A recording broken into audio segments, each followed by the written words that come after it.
Nietzsche and the Death of Philosophy, How Psychology Lost Its Soul. Modern psychology prides itself on being scientific. It has distanced itself from philosophy, from deep thinking, and from the great minds of the past. But Nietzsche saw this shift as a tragedy. He warns us, without philosophy, psychology becomes nothing more than an industry. The discrediting of philosophy, the loss of wisdom. Once, philosophers were guides to life.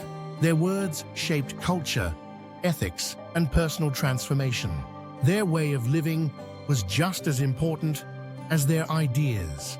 But in modern times, philosophers have been pushed aside, replaced by specialists, by technicians, by so-called experts who are obsessed with data, categories, and professional validation. Nietzsche saw this happening long before our time. He deplored the decline of philosophy's influence and the rise of narrow-minded, specialized thinking.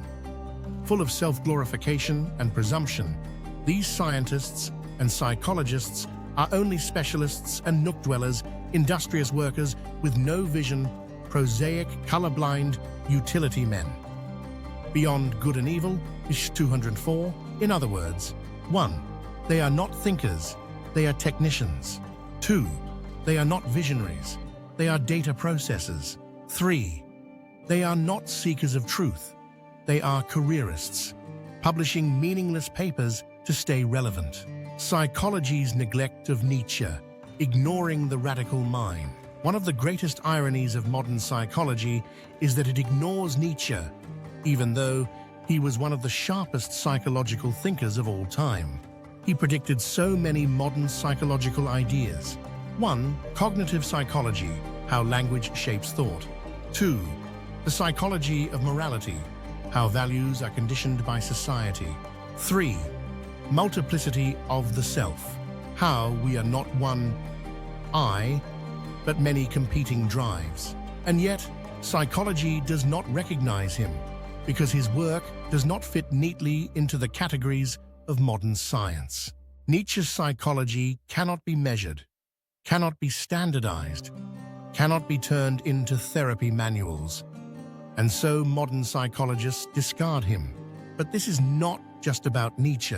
Psychology does not just neglect Nietzsche, it neglects its own past. 1.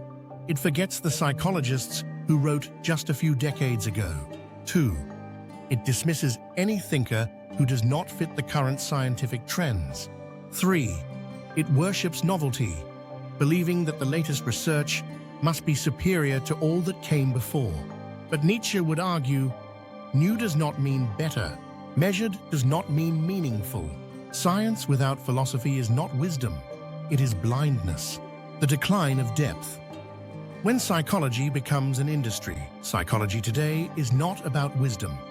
It is about productivity. 1. Professors do not think. They publish papers to stay relevant. 2. Researchers do not ask deep questions. They chase funding for the next experiment. 3. Clinicians do not explore the mysteries of the mind. They follow standardized treatment protocols. Nietzsche saw these types long ago.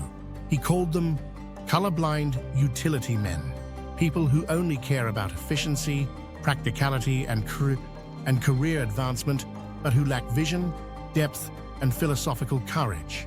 And this is the paradox of modern psychology. 1. It claims to understand human nature. 2. But it ignores the deepest minds who have studied human nature. 3. It obsesses over research, but forgets that wisdom cannot be found in data alone.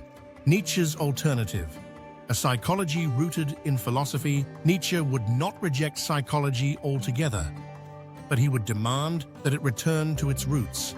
Psychology should be a philosophy of life, not just a science of behavior, a study of meaning, not just statistics, a guide to human potential, not just a diagnostic tool. He would ask, 1.